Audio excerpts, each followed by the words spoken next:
पियावा के प्यार पाके जान तू बदल गइलू। पियावा के प्यार पाके जान तू बदल गइलू। कौन दिशा रे पगली छोड़ी हमके चल गइलू।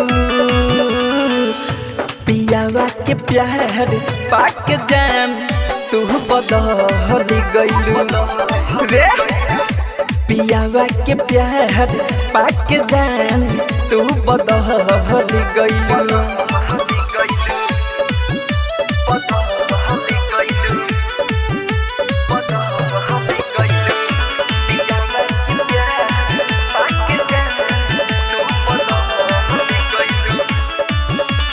कोई सब वादा भूल गइलू।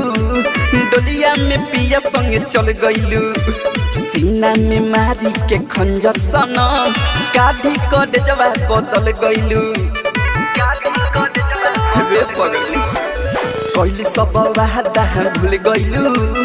डोलिया में पिया संगे चल गइलू। सीनावा में मारी के खंजर सनम काढ़ी कर जवा बदल गइलू। बड़ी बड़ी सपना देखा के जीते जी पगली मुइलू। पियावा के प्यार पाके जान तू बदल गइलू रे। पियावा के प्यार पाके जान तू बदल गइलू।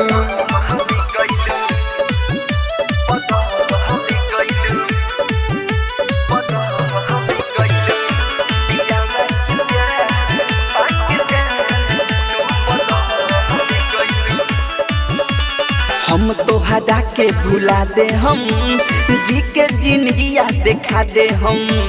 बादे तू पिया संगे खुशी रे तोहरो से नीमन पटा ले हम।